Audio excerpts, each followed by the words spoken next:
President Donald Trump চিঠি দিয়েছেন প্রধানমন্ত্রী Sheikh Hasina. I hope everyone's having a great time because you're going to hear some fantastic speakers tonight.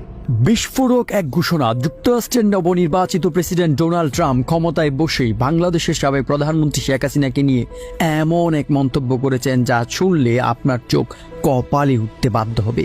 যুক্তরাষ্ট্রের president Donald Trump তার প্রথম ভাষণে বাংলাদেশের সাবেক প্রধানমন্ত্রী শেখ হাসিনার নেতৃত্বের প্রতি গভীর শ্রদ্ধা জানিয়েছেন। তিনি বলেন, বাংলাদেশের ইতিহাসে বঙ্গবন্ধু কন্যা শেখ হাসিনার মতো একজন সফল প্রধানমন্ত্রী আর আসবে না। তার অসাধারণ নেতৃত্বে বাংলাদেশ উন্নয়নের শিখরে পৌঁছেছে। ডোনাল্ড ট্রাম্প আরো বলেন, শেখ হাসিনার নেতৃত্বে বাংলাদেশ গত 50 বছরে যে সাফল্য অর্জন করেছে তা অনন্য, তার হাতেই বাংলাদেশ নিরাপদ। এখানেই থেমে যাননি ট্রাম্প। তিনি আরো বলেন, আমি অতি শীঘ্রই শেখ হাসিনাকে বাংলাদেশের মাটিতে ফিরিয়ে আনবো এবং একটি সুষ্ঠু নির্বাচনের মাধ্যমে তাকে আবারও ক্ষমতায় বসানোর ব্যবস্থা করব। এই বক্তব্য নিয়ে সারা বিশ্বে শুরু হয়েছে আলোড়ন। বাংলাদেশের জনগণের জন্য এটি গর্বের একটি মুহূর্ত।